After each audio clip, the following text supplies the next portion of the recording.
ब्रह्मा विष्णु महेश अजर अमर नहीं है, इनका भी आविर्भाव अर्थात जन्म तथा तिरोभाव अर्थात मृत्यु होती है। प्रमाण के लिए देखिए देवी भागवत महापुराण। ब्रह्मा, मैं, विष्णु और शिव ये तुम्हारी प्रभाव से जन्मवान है। हम तो जन्मवान है, हमारा तो जन्म होता है और मरते हैं, नित्य नहीं है, हम अविनाशी नहीं है। फिर इंद्रादि दूसरे देवता नित्य किस प्रकार हो सकते हैं? कृपया अवश्य सुनिए जगत गुरु तत्वदर्शी संत रामपाल जी महाराज के अमृत वचन।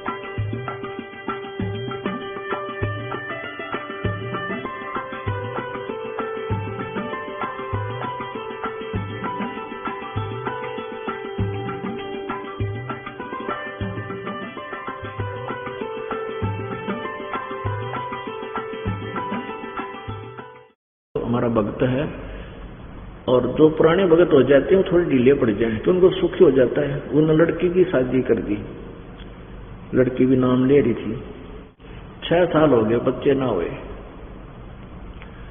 और सत्संग माना छोड़ के कभी आओ कभी ना आओ। ये दास के ऊपर ये झूठे केस बनाए, जेल गया, जेल से जब वापस आए जमानत हुई तो रोए, सारा बुरा हाल हो रहा है। 6 साल हो गए, कोई बच्चा नहीं हुआ, ये नहीं हुआ। तो उनसे समझाया कि तुम यहाँ आओ, भक्ति करो, सेवा करा करो, सेवा नहीं करते तुम ना सत्संग में आते। अब वो सारा धक्के खा लिए इतना, और भी डॉक्टर वैसे और किसी झाड़ी झूठाने नहीं गए वो, तो परमात्मा की दया हुई। यहाँ नहीं लगे भाई महीने सेवा करें, बर्तन साफ करें, रोटी पोवें, भगत भी आवे वह बेटी भी आवे। साल भर के अंदर उसको पुत्र दे दिया परमात्मा ने। तो कहने का भाव ये है कि कुछ ऐसे कर्म हैं जो हमने शारीरिक कर्म करके ही इसका छुटकारा होता है, पाप कटते हैं। कुछ ऐसे कर्म हैं जो वचन से कटते हैं, आशीर्वाद से कटते हैं। तो पुण्यात्माओं कुछ ऐसे हैं जो सुमन से ही कटेंगे। तो हमने अपना रोग कटाना है तो सारी मेडिसिन लेनी पड़ेगी, पीण की भी, मालिश की भी, कैप्सूल भी, इंजेक्शन भी। ये दीर्घ रोग आपका हो गया, क्यों? कलयुग में आए। तो परमात्मा यहाँ बताते हैं कि राम नाम कड़वा लागे, मीठे लागे दाम, और दुविधा में दोनों गए माया मिली न राम। अब पुण्यात्माओं ये कोई सौभाग्य आपका जो ये सत्संग आपको सुनने को मिला। अब परमात्मा क्या बताते हैं कि सत्संग के अंदर आने वाले पुण्यात्माओं को सबसे बड़ी बाधा होती है लोक लाज। और लोक लाज में आकर के आप भगवान से दूर हो जाओगे तो परमात्मा आपकी मदद नहीं करेगा। लोक लाज की कोई भी मर्यादा आपने अहम महत्व नहीं देना है, क्योंकि वो शास्त्र विरुद्ध है, वो मैन मेड है, वो आदमी की बनाई हुई है। और जो परमात्मा का विधान है हमने वो स्वीकार करना यदि परमात्मा से लाभ लेना है तो। अब क्या बताते हैं परमात्मा? कहते हैं लोक लाज ना कीजियो, निर्भय हो रहिए, ये मन साधो दीजिए तो गोविंद पाइए। अब जैसे मीराबाई एक ठाकुरों की लड़की थी, आज से 600 वर्ष पहले लगभग ठाकुर लोग अपनी बहू बेटी बहनों को बाहर नहीं जाने देते थे, पर्दों में रखा करते थे और स्वयं खेतों में काम करते या वैसे बाहर नहीं जाने देते थे, वो अपनी बेइज्जती मान्या करते। अब मीराबाई कोई ऐसा हंस था, काल ने इसी जगह फिट कर दिया कि ले करिए भक्ति, अब तुझे कौन करने देगा भक्ति। इस परमेश्वर की बच्ची थी, आत्मा थी कबीर जी की। तो वहां उसको ऐसी जगह जन्म दे दिया कि वो घर से बाहर नहीं निकल सके थी। लेकिन संत और भक्त ये उल्टे नहीं हट्या करें। संत, सिंह और सूरमा ये अपने जिस उद्देश्य पर चलते हैं उसको पूरा करके ही दम लेते हैं। तो मीराबाई को जब जाने लगी मंदिर में, घर वाले भी नाराज होते थे, माँ भी धमकाया करती थी, पर वह नहीं मानती थी। और भी बहुत से कहते थे कि मीरा तो मत जाकर, तेरे बारे में पता नहीं लोग के कहे हैं। तो मीरा यही कहा करती, ईब तुम चाहे बूंदी कहो चाहे गुंडी कहो, अब मेरे तो ये मन में समाएगी भगवान की भक्ति में छोड़ नहीं सकती। तो पुण्यात्माओं, इसी प्रकार हमने इस परमात्मा के मार्ग पर चलने के बाद संसारी लोगों को नहीं देखना। अब मीराबाई को जो परमात्मा के महिमा का ज्ञान हुआ, पहले तो मंदिर में जाती थी, मूर्ति पूजा करती थी, फिर भी उसको बहुत से लाभ होते थे। जैसे एक बार उसको विष पिलाया गया, विष पिला दिया तो भी मीरा मरी नहीं, और जब तक वो केवल श्री कृष्ण की भक्ति ही करती थी। और एक बार उसको सांप भेजा गया उसके पास, उसके देवर ने, क्योंकि पति की मृत्यु हो गई थी शादी के उपरांत। देवर ने जो है ना, पहले पति था उसका, वो अच्छा था, धार्मिक व्यक्ति था, वो मीरा को मना नहीं करता था, कोई बात नहीं, राजा था, तो इसलिए कोई उसका आगे बोलिया भी ना करता, वो मंदिर में जाती थी। फिर मंदिर में जाना उसके पति की मृत्यु के बाद उसके देवर ने बंद कर दिया, वो उसको राज्य प्राप्त हो गया। वो इसलिए कि हमारी बेइज्जती होती है, हमारी विधवा भाभी जो है मंदिर में जाती है, लोग पता नहीं क्या क्या कहेंगे, इस लोक लाज में आकर उसने अपनी भाभी को यानी मीराबाई को पहले तो समझाने की चेष्टा की, नहीं मानी तो उसको जहर दे दिया, जहर तो भी ना मरी। एक बार एक सपेरा बुलवाया उसको, गारडू के तू एक ऐसा सर्प दे दे, इसको मार, इसने खा ले, बेरा ना पड़ता, लोग ने सोचे सर्प न डसली, ऐसा ही किया गया। एक सर्प क्या था, उस राणा के पुत्र का जन्मदिन था, सब रिश्तेदार इकट्ठे कर रखे, और उधर से उसने सर्प मंगा लिया, ये सांप गारडू से भी ऐसा ला दे। डिब्बा खोलते ही उसने क्या किया, गहने के डिब्बा में सांप डाल दिया, गहने के बॉक्स में, आभूषण के बॉक्स में एक वो सर्प डाल दिया, और एक बंदी ने कहा कि जा इस मीरा को दे दे, ये हार पैर लेगी गल में, और उसको कहना कर के आदेश है राणा का, ये हार पहनना होगा, कदे मेरी बेइज्जती करवा दे, रिश्तेदार इकट्ठे हो रहे हैं, और नूना कह देंगे अपनी भाई को अन रहा, और इसको भाई की पत्नी को सुख सुविधा नहीं दे रहा, कदे मेरी बेइज्जती करवा दे, इसलिए गहने पैर ले भी आ दिया। अब बंदी ने जाकर वो बॉक्स रख दिया, डिब्बा रख दिया, सारा आदेश मीरा को सुना दिया। मीरा ने सोचा भाई ने कि अभी मेरे लिए तो गहना मट्टी है, और यो निकम्मा मानने को नहीं, 100 बेइज्जती बकवाद करेगा, पड़ा रहेगा मगा, इसने गले में डाल लूंगी। अब उसने क्या किया, वो डिब्बा खोला बंदी के सामने, इतना सुंदर हार बन गया सांप का, और मीरा ने गले में पैर लिया, और वो आ लिया साथ साथ कि वो तो मरली होगी, और सांप वहीं निकलना जा वहीं रोक लेंगे, रोड़ा मचा दूंगा, शोर मचा दूंगा, बाजियो बागियो, सांप लड़ गया, सर्प लड़ गया, और इसने सारे रिश्तेदार आ रहे, मेरा शक भी ना होगा कि इसने मरवा दी। ऐसी राजनीति से उसने ये कर्म किया था। वो साथ साथ आ गया, आकर देखा मीरा तो हार पहने बैठी, और बंदी चली गई। अब वो राणा कहने लगा, यू हार कितने लाई तुम, इसलिए मंदिरों में जाती थी, मुझे पहले शक था तो बदमाश औरत है, ये कहां से लाई तुझे हार। मेरा क्या आँखों में पानी आ गया कि आपने तो भेजा था, अब ना पैरूं तो तू वो मारे, और पैर लूं तो एक देख मेरे साथ क्या कर दिया। आपने भेजा था इस बक्से में, और वह बंदी लाई थी कि ये हार मैंने भेजा था। कहा आपने भेजा। वह बंदी नौकरानी बुलाई, कहने लगी राणा भी सकना होगा कि वही बॉक्स है, ये कहा आपने दिया था, सीधा यहाँ ला के रखा था। उस टाइप का और कोई बॉक्स घर में नहीं था। अब पुण्यात्माओं, इस तत्व ज्ञान से हमने एक निष्कर्ष निकालना है कि मीराबाई पिछले पुण्य कर्मों से, पिछले जन्म जन्मांतर के पुण्य कर्मों के कारण आज भी पूर्ण परमात्मा कबीर जी ही उसकी इन आपत्तियों में रक्षा कर रहा था। और मीराबाई ने सोचा थी कि मैं कृष्ण जी की भक्ति करती हूँ, कृष्ण जी मेरी मदद कर रहा है। पुण्यात्माओं, ये कृष्ण जी के सतर का काम को ना जो परमात्मा किया करते हैं। कृष्ण जी अपने भांजे जीवित नहीं कर सका, कृष्ण जी के पैर में तीर लग गया, उसने जीवित नहीं कर सका। कृष्ण जी के सामने पूरा यादव कुल नष्ट हो गया, आपस में लड़ मर के कत्ले आम होगी, तब रक्षा नहीं कर सके। गीता के अध्याय नंबर 15 के श्लोक नंबर 17 में कहा है कि उत्तम पुरुष है तू अन्य और परमात्मा इति उदारते, यह लोक तरम आविश्य विभर्ति अवैश्वर है। वो परमात्मा है जो तीनों लोकों में प्रवेश करके सबका धारण पोषण, किसी के संस्कार का जो कुछ है वो भी वही देता है।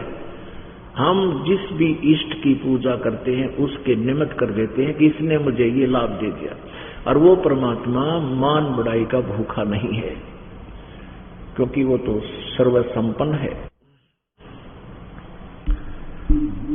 अब मीराबाई ये सोच रही थी ऐसे ऐसे लाभ मुझे मेरी भक्ति से हो रहे हैं, और परमात्मा कहते हैं सोचल छिद्र मैं करूं अपने जन के काज, गोता मारू स्वर्ग में जा बैठूं पाताल, और कह कबीर में ढूंढता फिरूं अपने हीरे माणिक लाल। मीराबाई मंदिर में जाती थी,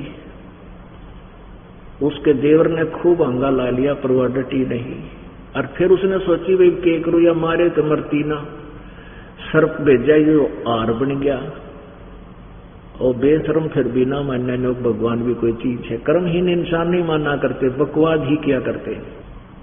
अब जिस मंदिर में वो जाया करती मीरा, उसी के रास्ते में वृक्षों का अच्छा बगीचा सा था, वहां एक भक्त का मकान था। तो उसमें परमात्मा कबीर जी और रविदास जी चमार जाति से और कबीर जी जुलाहा जाति से। वैसे तो परमात्मा थे, फिर भी जो वर्ण था उस हिसाब से बताया जा रहा है। तो वहां दोनों सत्संग कर रहे, वहां बैठे कबीर जी बैठे, 10, 20, 50 भक्त भक्तनी बेबे बहन इकट्ठी होगी। मीराबाई जो मंदिर में जा रही थी उसने देखा कि भक्त बैठे हैं, अवश्य कोई हरि चर्चा हो रही होगी। तो पहले अपने क्रियाक्रम मंदिर में करके वो वापस आई तो देखा कि चल थोड़ी देर विचार सुनते हैं, साधु संत दिखाई देते हैं। वो वहां चली गई। अब परमात्मा ने सृष्टि रचना सुनाई, वह गई थी 10 मिनट की खातिर और लग गया उड़े 2 घंटे 3 घंटे। अब सृष्टि रचना जो सुनाई परमेश्वर कबीर जी ने, मीराबाई का तो कभी पारा हाई होवे, कभी बीपी हाई होवे, कभी लो होवे। फिर लास्ट में सत्संग के उपरांत मीराबाई ने कहा कि हे महात्मा जी, कबीर साहब से बोली, हमने तो आज तक ये कथा आपने जो सुनाई है, जो कहानी सुनाई है, कितने नहीं सुनी, और कृष्ण जी से ऊपर मैं तो कोई भगवान मानती नहीं। अब इससे कहो ऐसे ऐसे मेरे साथ घटनाएं घटी, मुझे बहुत लाभ हुआ, मेरा बचाव किया। परमात्मा बोले बेटी अब ठीक है, जब आपके साथ ऐसी घटना घट गई तो आप मान ही नहीं सकती किसी दूसरे को। अब इसके बारे में मैं क्या बताऊं, मैंने जो कहना था कह दिया, पर एक काम कर। मीराबाई कहती थी मुझे श्री कृष्ण जी मेरे साथ साक्षात बातें करते हैं। परमात्मा बोले बेटी तू ऐसे करिए, तो कृष्ण जी ने बूझ लिए तेरे भाई तेरे से ऊपर कोई शक्ति है कि नहीं। तेरा कृष्ण कह दे जब तो मान लेगी, कहां फिर तो मैं मान लूंगी। तो मीराबाई ने जाकर फिर अपना जैसे भी प्रार्थना की, और कहते हैं श्री कृष्ण जी वहां प्रकट हुए कि मीरा बोल क्या बात है, कि भगवान आज मैंने ऐसे ऐसे एक संत से कथा सुनी है, क्या ये सत्य है? पुण्यात्माओं, ये पुण्यात्मा है ब्रह्मा जी, विष्णु जी, शिव जी, ये बहुत ही कम झूठ बोलते हैं। तो उसने कहा मीराबाई हमारे से ऊपर तो बहुत बड़ी प्रबल शक्ति है और उसका भेद हमने भी ना पा लिया, हमने खूब तपस्या कर देख ली, वो नहीं मिल सकता, उसकी तो ट्राई व्यर्थ है। अब मीराबाई का धकदे सी हुई कि भाई संत कहे थे वह सच्ची है, कोई और शक्ति है, और ये कहे वो मिल रहा है, कोई न वो कहे मिल रहा है। उस दिन त्याग दिया कि महाराज आगे अगले दिन सत्संग के अंदर चरण पकड़ दिए परमात्मा के, हे भगवान मुझे रास्ता बता दो, मुझे तो मोक्ष चाहिए। परमात्मा ने बताया था कि ब्रह्मा विष्णु महेश भी जन्म मृत्यु में ये पार नहीं है, तुम इनकी असाधना करके पार कैसे हो जाओगे। कहते हैं एक का चोट सी दारिया दिन मिलना दाचा, एक का बात खटक इस पे, क्योंकि उन्हें भगवान से ये था, बकवाद थोड़ी। अब वो ठाकरों की लड़की थी, परमात्मा ने सोचा सबसे देखो भक्ति तो आम आदमी कर ले, जैसे खेती बीज दी और उसमें खरपतवार नरा उग गया तो क्या फायदा, होने नहीं देगा भक्ति उसको खेती को। तो पहले वो खरपतवार सारा साफ करना पड़ता है किसान ने, जब वो बीज जामे बढ़िया फसल होती है। तो परमात्मा ने सोचा यह ठाकुरों की लड़की है और जात पात बहुत मान्या करें, और जरा सा भी मन में ये दोष आ गया, क्योंकि हम ऊंच नीच छोटा बड़ा ये तो हमारी यहाँ की अज्ञान सोच है, आत्मा और कोई छोटा बड़ा नहीं होती, कोई ऊंच नीच नहीं है। परमात्मा के विधान अनुसार ऊंच नीच इस विध है लोई, कर्म कुकर्म कहाँ में दोई, बूढ़े कर्म करनिया पाप करनिया, चोरी जारी ठगी बदमाशी व्यसन करता है, दारू शराब मांस तंबाकू पीता है, ये तो नीच है, वो किसी जाति मजहब से है। और अच्छे आत्मा हैं जो भगवान की भक्ति करते हैं, डर के रहते हैं, चोरी ठगी नहीं करते हैं, जारी नहीं करते हैं, किसी की आत्मा नहीं दुखाते हैं, वो उच्च आत्मा है, वो किसी भी मजहब धर्म जाति से है। तो रविदास जी चमार जाति से थे, और चमार का काम ऐसा था कि पशु मर जाते थे, मरे हुए पशुओं का खुद ही चाम उतारा करते थे, खाल उतारते थे, तो उनका हाथ सारे मांस में खून में धस जाते थे, कपड़े भी खराब रहते थे, नहाना धोना ऐसा था को नहीं, कोई साबुन पानी विशेष होता नहीं था, मैले कुचले कपड़े रहते थे। तो धीरे धीरे समाज में ऐसे नफरत बनती चलेगी, ये तो खराब कपड़े हैं, दूर बैठ। फिर वो चमार जाति पाएगी, चाहे कितने सुथरे कपड़े पहन रहे हो फिर भी नहीं, दूर बैठ चमार से, यानी इस तरह की धारणा बन गई थी। तो चमार जाति को और विशेष हेय दृष्टि से देखते थे। तो कबीर जी ने सोचा ला इसकी पूरी परीक्षा ले लेते हैं, जब भगवान आत्मा होगी तो ठीक है, ना तो बनी रहेगी ठाकुरानी, हमने के लेना देना। तो परमात्मा ने कहा बेटा जाओ, वो बोले जी मुझे मेरा कल्याण बताओ क्यों करोगा।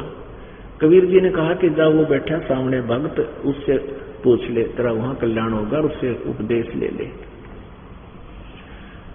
अब वो रविदास जी के पास गई और प्रणाम किया कि महाराज जी मुझे उपदेश दे दो। वो तो उनकी बतलाई हुई बात थी कबीर जी की और रविदास जी की। रविदास जी कहने लगे बहन आप मेरे से उपदेश नहीं ले सकती। क्या बात कि मैं तो ठाकरों की लड़की, मैं चमार जाति से संबंध रखता हूं, मैं चमार हुए वे। मीराबाई ने कहा महाराज मुझे नाम दे दो, मुझे कल्याण चाहिए, आप मेरे भगवान, मैं आपकी बेटी, मुझे उपदेश दे दो। अब रविदास जी ने सोचा था फटक जाएगी, जाती रहेगी, फिर उठ का आया कबीर जी के पास, भगवान वो तो नो का नाम दे दो, नो बोला दे दे, फिर नो बोला मुझे तो आदेश नहीं है नाम देने का। परमात्मा बोले मैंने आदेश दे दिया तो इस लड़की को नाम दे जा। अब प्रथम मंत्र मीरा को दे दिया। वहां रहे परमात्मा, रह कर आते रहे, कभी 2 दिन सत्संग कर जाते, कभी 1 हफ्ता रुक जाते, फिर आते रहते दोनों जने। तो मीराबाई जो है उसके बाद मीराबाई ने यह सत साधना की।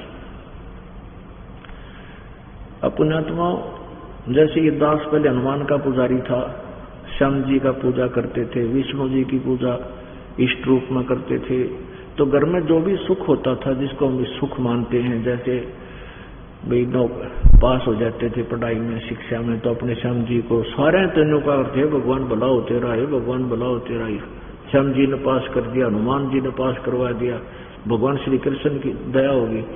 तो ऐसे ही फिर नौकरी लगी, संतान उत्पत्ति हुई, उससे भी न सोचा करते ही इन्होंने मौज मचा रखी। ये पता चला परमात्मा कहते हैं जगत का पेखना पेखा धनी का नाम ना लेखा। इन औरों को क्रेडिट देते रहे, भगवान को तो याद भी ना किया जो सब कुछ कर रहा था हमारा। जैसे टटीरी थी, टटीरी एक पक्षी है टटीरी।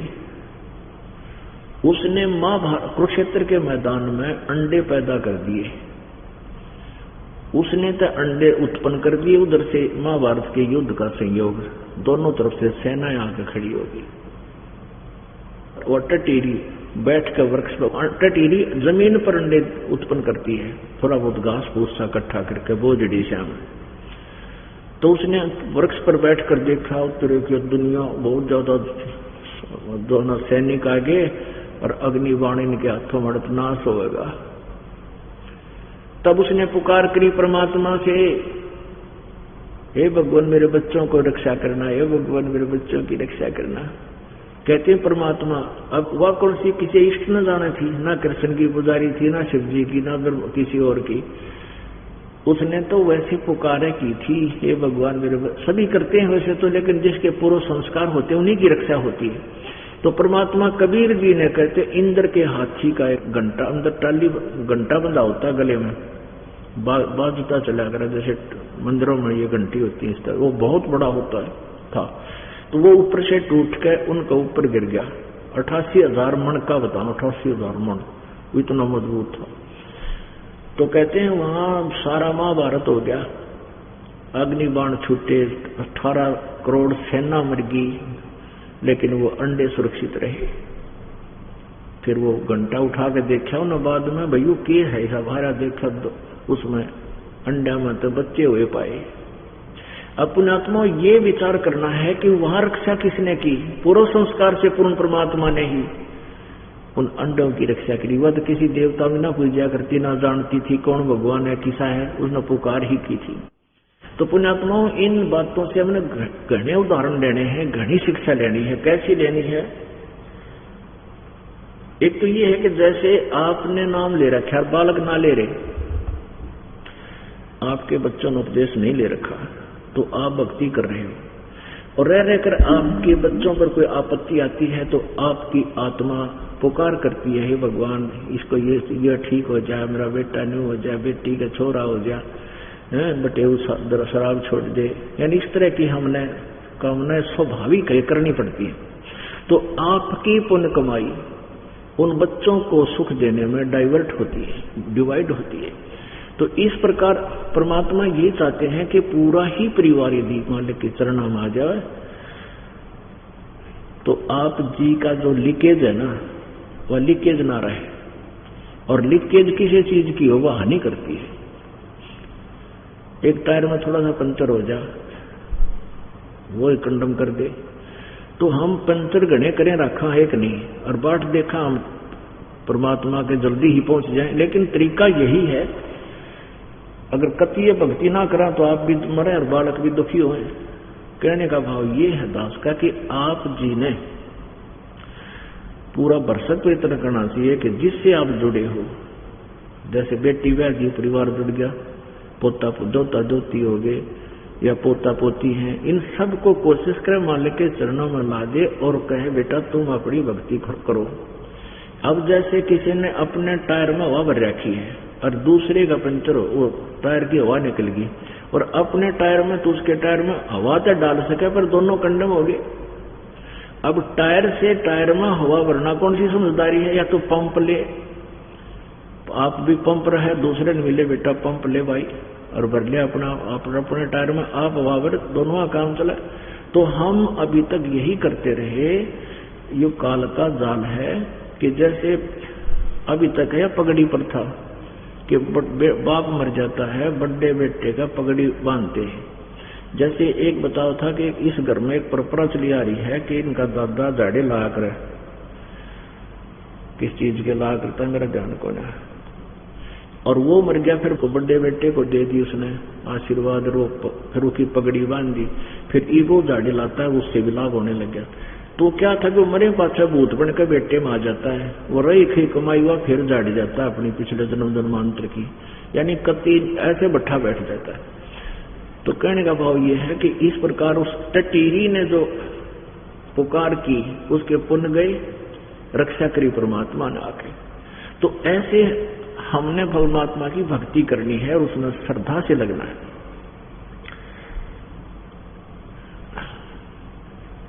अब क्या हुआ, अब मीराबाई जो है अपनी भक्ति करने लगी, सत भक्ति का पता लग गया। अब उधर से राणा और ज्यादा सख्त हो गया, उसका देवर रोज प्रार्थना, रोज मतलब वो उसने ये तो छक लिया, वे मारे तो मरे को नहीं, इसका ट्रीटमेंट कोई मेरे पास रहा को ना, और इसने बेइज्जती घनी करवा दी। तो पुण्यात्मा उसने उस मीरा की माँ को बुला लिया। बेटी जो है माँ की बात को अवश्य स्वीकार कर लेती है, जैसी उनकी सोच थी। उसकी माँ से को बुलाकर कहा कि मौसी तो इसने समझा दे, इसने हमारी इज्जत का नाश कर दिया। पहले तो मंदिर में जाया करती, इवरात ने सत्संग में जाया हुआ, पता नहीं और कोई गुरु बना लिया। तो माँ को समझा कर अपनी बेटी ने 100 तरह से तरीके सब अपना के बेटी वहां ना जाकर दुनिया के होगी, गुंडिया ठीक है, हमारी भी बेइज्जती है बेटी, इस घर की भी बेइज्जती, दोनों तरफ से ऐसे ऐसे।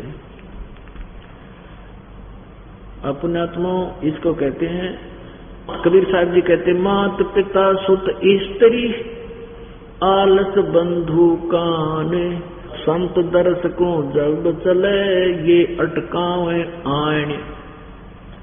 आन माने आके, आण कहते हैं मात पिता, सुत माने पुत्र, स्त्री पत्नी, और आलस के 3 दिन का सत्संग से छुट्टी भी ले ली। कल चलांगे, कल आज तो नींद सी आवे है, वो कल नहीं हुआ करता पूरा जिस पे, वो तो आज करे पार पड़े, कल पर नहीं छोड़े इस काम में। यू आलस। एक भक्त बताओ था, ने बोला पहले हम 7 दिन का सत्संग कराते शुरू में, उसने नाम ले रखा, कई लाभ उसका लगातार हो गए, उसका बड़ी रुचि बन गई, तो उसने 7 दिन की छुट्टी ले ली। अब छुट्टी भी लिया, छुट्टी मिल गई परमात्मा की दया से, तो उसने सोचा 7 दिन है, कल देखूंगा, कल चलेंगे। अच्छा जी, कल चलेंगे सत्संग में। अगले दिन उसका बहन वही आ गया, बाण का बेटे पति, बहन का पति, और उसने कोई भैंस लेनी थी। कहने लगा मुझे भैंस दिलवा, कि रिश्तेदार ने नोबिना का भी क्यों ना दिलवाऊं, पहले तो गांव में धक्के खाए सारा, एक दिन तो वहां लग गया, नहीं कोई समझ में आई। फिर दूसरे गांव में गए, उन्होंने बताया उस तीसरे गांव में, यानी 7वें दिन 7 दिन हम 6 दिन लगातार किता तो किसी के कहाँ लौटे, किता सोए, किता पड़े डांगरा में, जहां जिसने जिसी जगह दे दी। 7 दिन धक्के खा के बिना भैंस लिए उल्टे आ गए दोनों, भैंस का सूत नहीं बैठे, और वो सत्संग भी गया। उस दिन पाछा कान पकड़ दिया मैंने, भाई आज के बाद जिस दिन छुट्टी मिलेगी उस दिन जाऊंगा। यानी 7 दिन कहाँ तो अमृत वर्षा में आना था, जब पहले दिन आ जाता है, और कहाँ पर धक्के खाता अंडा भैंसा के गोबर में हाथ रखे। तो इस प्रकार तो आलस कहते हैं मात पिता, जैसे छोटे बालक हैं उनको माता पिता बाधा करेंगे, धमकाओगे ना, कि करेगा तीसरे दिन बाद जाए। और किसी की पत्नी, किसी का पति, फिर बंधु कान, भाईचारा, लोक लाज, क्योंकि इस काल पर सब तरह से इंजेक्शन लगवाता है, सब तरह बाधा करवाता है। आप सत्संग में आते हो, पड़ोसी वो तो देखकर राजी नहीं, और नो आओगा 5-6 दिनों का बता, यह भी कोई बात हुई था, तीसरे दिन चले जाए सत्संग में, नो घर बस क्या करे, यानी दूसरे इंजेक्शन ला जाएगा वो घर, फिर लड़ाई हुआ घर न जाओ जो। तो परमात्मा कहते हैं जो इस तरह की जो लोक लाज में नहीं मानता है, भगवान की भक्ति करता है, रोक्या नहीं रुकता है, कहते इनका रोक्या नहीं रुके इनका अटकाया ना अटके जो संत दर्श को जाए, कहे कबीर सो संत है आवागमन न सावे। तो संत नीरो क्या करते, उनको समझ में आ जाती है बात। कहते अकल अलोने दीखते ये सर्व अकल के मूल, और सदा रटे हरि नाम को ये झूले अनझूल। एक भक्त का हम पाठ करने गए, परमात्मा की ऐसी कृपा पुण्यात्माओं, दास जब इस मार्ग पर लगा, दास को आदेश दिया मेरे पूज्य गुरुदेव ने कि बेटा नाम दिया कर इसको आगे बढ़ा मार्ग को। -0 थी या भक्ति, -0। गांव गांव में घर घर में 3-3 दिन जाकर पाठ किए, सत्संग किए, हवन किए परमात्मा की दया से।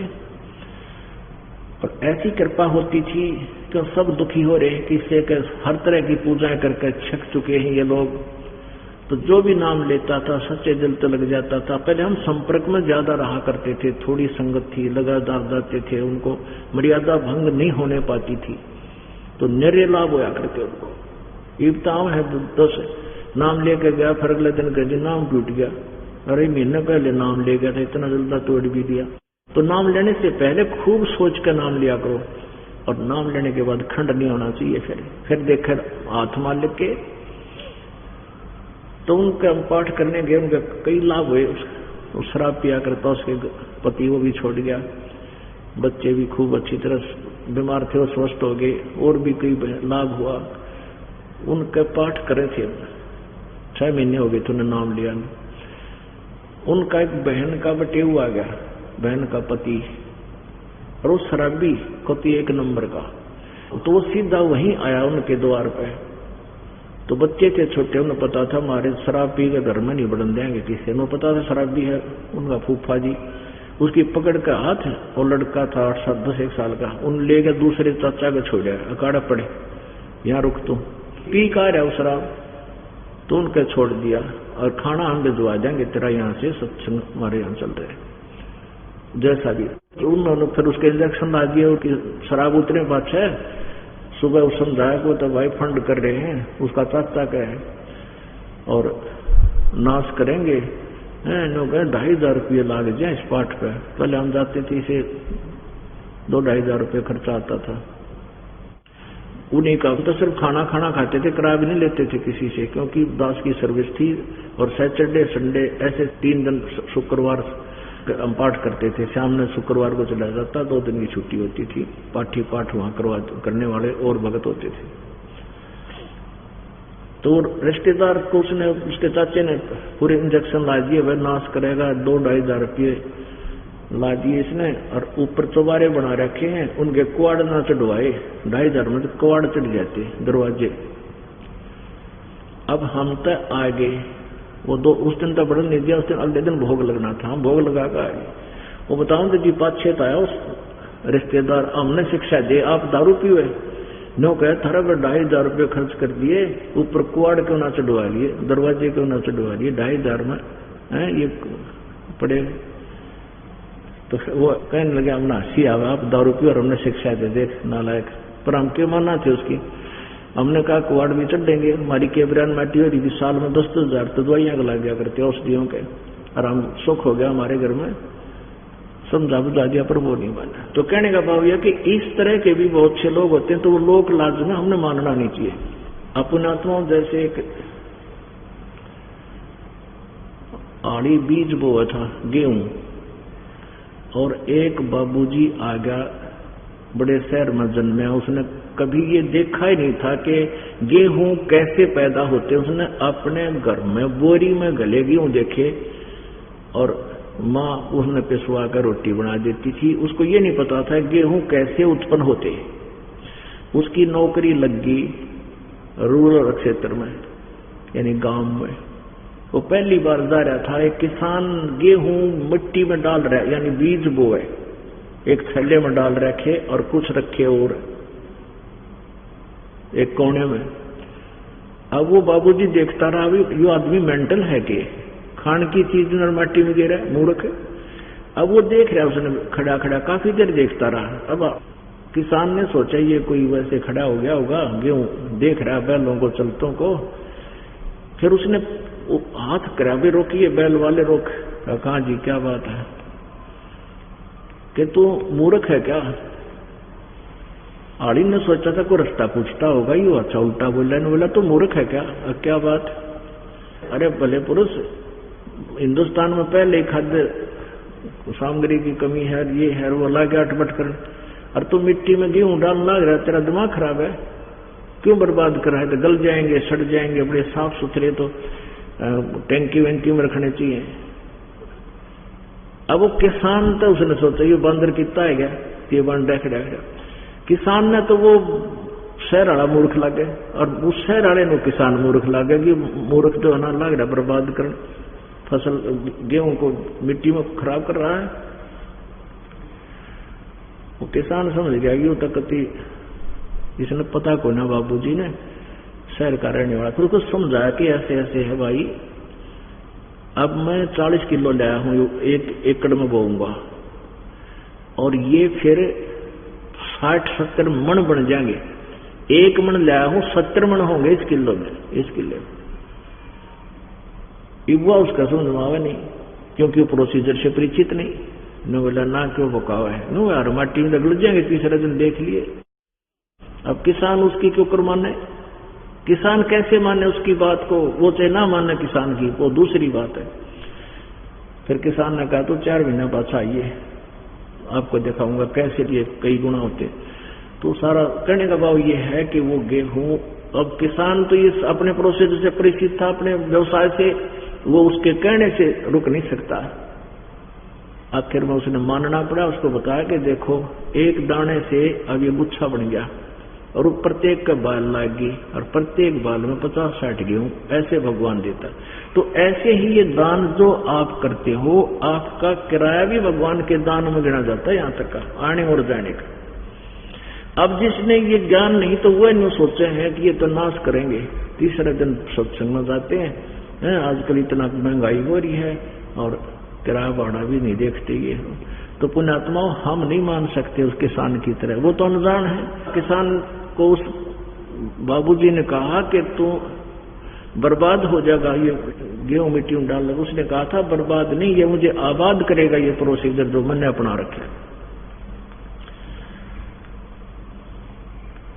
तो इस प्रकार पुण्यात्माओं, अकल अलूने दीखते ये सर्व अकल के मूल, दुनिया न ताम अकल अलूने। अकल अलूने का आदर है तो मूर्ख कति, जिसने कुछ भी ना बेरा हो। समाज जिनको ज्ञान नहीं है वो सोचते हैं तो मूर्ख हैं, और आप सर्व अकल के मूल, यानी वो तो सर्व अकल के मूल, उन सब तरह से परमात्मा का ज्ञान हो चुका है, इसलिए सत्संग में आते और दान किया करते हैं। इस प्रकार मीराबाई ने कभी किसी की परवाह नहीं की, और यदि वो अन्य बहन बेटी, वो खानदानी बुआ की तरह और गर्तना न करती, कुतिया बनती की तरह, और कोई ना याद करता, मीराबाई का नाम हिंदू समाज में 1 नंबर पर है समझो। तो यहाँ क्या बताते हैं कि इंद्री कर्म न लगे लगारम, जो भजन करे निर्द्वंद रे, गरीब दास जग कीर्ति होगी, जब तक सूरज चंद्रे। अब मीराबाई सत्संग में आने लगी, उसका एक पित्तसरा था, भवन नाम का पित्तसरा, और वो उस राणा का मंत्री था, महामंत्री, और वो बहुत अच्छी आत्मा का था। जब वो राणा परेशान कराया करता उस मीरा को, यानी उसका देवर, तो पित्तसरा जाकर महामंत्री और कहा करता, बेटा भक्ता गिलन में वैसे होता है, हिम्मत ना आ रही है, भगवान दूर नहीं है, ये तो मूर्ख है, राज के नशे में, इसने कुछ नहीं दिखता, बस अपनी इज्जत दिखा बेटी, तो हिम्मत ना आ रही है, भक्ति करे, लगी रह दिशा तो भगवान के चरणों में लग रही है, हिम्मत ना आ रही है। और वो भी भक्त था। तो मीराबाई ने उस भवन से कहा कि चाचा जी, एक संत आ रहे हैं, और मेरे तो वह बात बहुत समझ में आ गई, आपकी इच्छा तो आप भी उनसे मिल लो जाके। अब बेटी मैं भी मिल लूंगा, मने भगवान चाहिए है, परमात्मा से मिले कबीर जी से। उस भवन ने भी नाम ले लिया, दोनों अपना भक्ति करें, चर्चा करें भगवान की। फिर अब वो मानना नहीं, नालायक था और राणा तो राजा बहुत अहंकार में बहुत हो जाता है। मीराबाई ने सोचा या तो रोज परेशानी पैदा करता है, यो नालायक है, क्यों ना यहाँ से किधर और देख लेंगे, अपनी भक्ति कर लेती हूँ। घर छोड़ दिया, घर छोड़कर चली गई। घर छोड़ के चली गई, रास्ते में जा रही थी, ज्ञान उसको हो ही चुका था भगवान की कृपा से, परमात्मा कबीर जी की रजा से। रास्ते में कुछ व्यक्ति बैठे थे, उन्होंने पूछा मीराबाई ने कि कैसे बैठे हो आप जी। उन्होंने बताया बेटा यहाँ एक बहुत तपस्वी महात्मा रहता है इस गुफा में, और वो दिन में एक बार बाहर आता है, हम उसके आशीर्वाद प्राप्त करने के लिए बैठे हैं। और ये गेट लगा रखा था, 4 द्वार ही बनाकर थोड़ा सा आंगन सा बना रखा था, अंदर गुफा के सामने आगे गेट लगा रखा था, दूर गुफा का द्वार खाली, और वो उससे बाहर बैठे थे। तो मीराबाई बोली मैं भी बैठ जाती हूँ, दर्शन करूंगी, महापुरुष हैं। तो वो कहने लगे जी वो औरतों को दर्शन ना देता, औरतों के दर्शन ना करता, और स्त्री आदमी दर्शन करेगा, औरत से वो नफरत करता है, महापुरुष है, बाल ब्रह्मचारी है। मीराबाई बोली भाई फिर तो मैं दर्शन जरूर करूंगी। मैंने तो एक पुरुष सुना है, और पुरुष को ना, पुरुष माने परमात्मा, एक सुना, जब दूसरा पुरुष धरती पर है तो मैं दर्शन करके जाएंगी, मैं तो उसी के लिए भटक रही हूं। अब वो जब वहां बैठ गई, हट करके अंदर संदेश आ गया कि एक लड़की बाहर बैठी है। जब तक लड़की बाहर बैठी हो वो चूहा बाहर आवे नहीं। तो उन्होंने बताया कि वो ऐसे ऐसे कह रही है कि मैंने तो एक भगवान सुना है, ये दूसरा भगवान कितना आएगा, मैं दर्शन करूंगी फिर पृथ्वी पाया हुआ था। तो वो खटकी उसके, क्योंकि वो भक्त आदमी था, भक्ति ठीक ना मिलने से जैसा जिसने डरे ढोंड का रास्ता बता दिया, वो ढो ही रहा था, उसका आवाज खटकी बाहर आया। अब कहाँ है वो बहन है, वो खड़ी है। और मीराबाई बोली कि भाई एक बात बता, जब तू भगवान है, पुरुष तो मैंने एक ही सुना है यार, तू अगर इस मट्टी में अंतर मानता है तो आज तक तेरी इतनी बुद्धि काम नहीं करी, स्त्री और पुरुष में अंतर क्या है। पुण्यात्माओं जो आत्मज्ञान हो जाता ना, एक तो तत्व ज्ञान, एक आत्मज्ञान। आत्मज्ञान का अर्थ होता है कि तू कौन है, क्या है, ये पुतला किस चीज से बना है। जैसे पहले हम सांग देखने जाया करते, सांग देखने जाते थे तो लड़के ही लड़कियों का रोल किया करते थे, स्त्रियों का रोल भी पुरुष ही करते थे। तो एक कोई व्यक्ति सांग देखने गया, अगले दिन उसका साथी उसके साथ चला गया, उसने कभी देखा नहीं था सांग। तो वहां लड़कियां थी, वो लड़के लड़कियों का रोल बना के ड्रेस पहनकर डांस कर रहे थे, जैसे भी एक्टिंग कर रहे थे। वो जो पहली बार लड़का गया था वो अपने मित्र से कहता, देख कितना अच्छा डांस करती है लड़की, बहुत अच्छा गाती है। वो बोला लड़का है ये, लड़की को ना। वो पहली बार गया था, वो ना मानने कि ना देखिए कति लड़की है। फिर वो जब वहां अपना अभिनय पूरा करके जहां वो रुके हुए थे वहां गए, वो साथ साथ वो दोनों से ले गए बच्चे। वहां जाकर उन्होंने अपने सारे कपड़े, वो आर्टिफिशियल अंग लगा रखे थे, वो उतार के खुट्टी पर टांग दिए। तब तो उस लड़के ने देखा रहे तो सचमुच तो कुंगर था, ये जो लड़का था मैं इसे लड़की मान रहा था। तो अगले दिन जब वो सांग में देखने गया तो उसके मन में भी कोई ना लड़की है, उसने लड़का ही दिखा था, बेशक नाचा था, कूदा था, 100 फंड कर रहा था। तो पुण्यात्मा जब आत्मज्ञान हो जाता है, आत्मा के ऊपर ये 2 कवर चढ़ा रखे, स्त्री और पुरुष के 2 कपड़े डाल रखे। तो जिन्होंने ये सांग देख लिया, वास्तविकता पता लग गया, तो फिर उसके मन में दोष नहीं आना चाहिए, आता आवे को ना चाहिए, कोशिश कर ले। तो उसकी चौंध तोड़ी। पहला तो मीरा ने कड़े का बना बैठा, तुम पुरुष बड़ा पीछा छुटा ले, चल मेरी गेला नाम ले ले गुरुदेव से, उसकी चौंध तोड़ी। अब मीरा बाई कहते वृंदावन में जाकर रहने लाएगी, वह एक अच्छा व्यवस्था सी बनी हुई थी, साधु भक्त रहते थे, कोई परेशान ना करता था, इसलिए अपना वहां टाइम पास करने गई थी बात। उधर से क्या हुआ, मीरा बाई के चले जाने से वहां उस राजा के राज में काफी आपत्तियां आ गई, अकाल गिरने लग गया, अकाल मृत्यु होने लगी, बहुत सी परेशानियां उसका सामना करना पड़ा। तो उसने जंतर मंतर करने वाले, बूझा बाजा पढ़ने वाले, ये जोशी जाची बुलाए, पूछा। उन्होंने बताया कि आपने कोई संत दुखी कर दिया और वो आपका राज छोड़कर चला गया, इस कारण से आप पर ये आपत्तियां शुरू होगी। तो उसने, मंत्री भी वहां बैठे होते हैं, भी ऐसा कौन संत था मैंने दुखी कर दिया, कौन चला गया, मैंने तो ऐसा कुछ किया नहीं।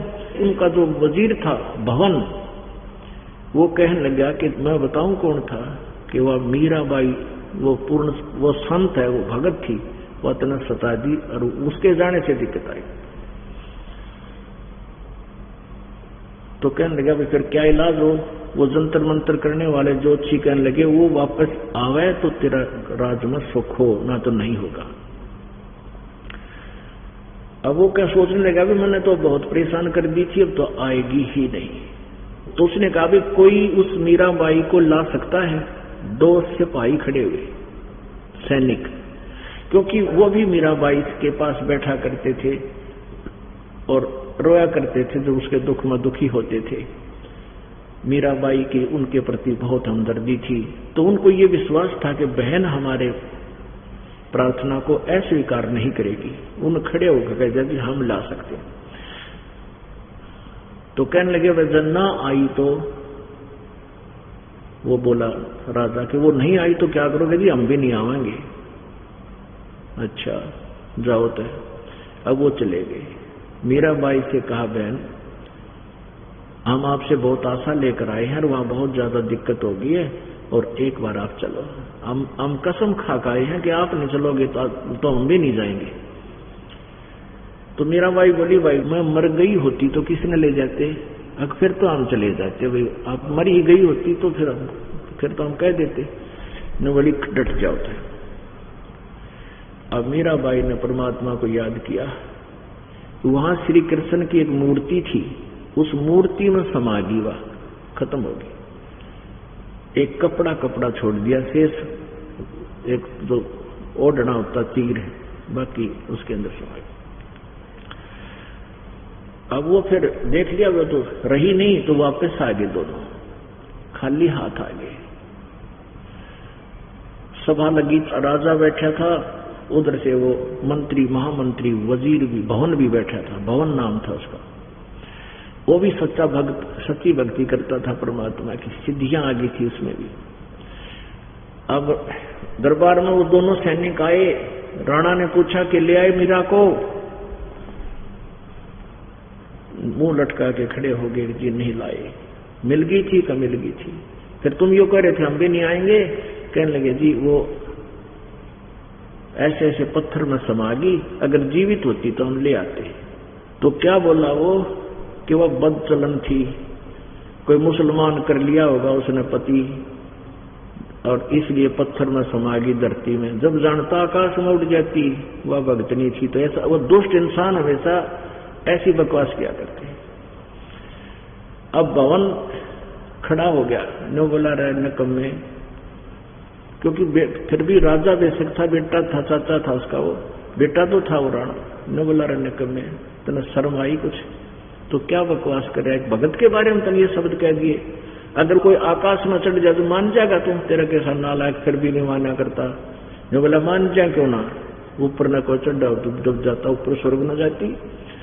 ने बोला देख मैं जाता हूं। वो बाहर जाने की तैयारी कर रहे थे, दोनों घोड़े, राजा का भी मंत्री का भी, दोनों घोड़े तैयार कर रखे थे सेवक ने।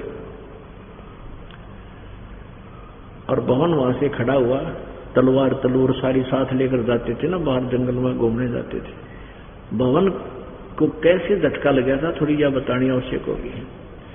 ये भवन मालिक के चरणों में लगा। परमात्मा ने कहा बेटा शिकार नहीं करेगा आज के बाद।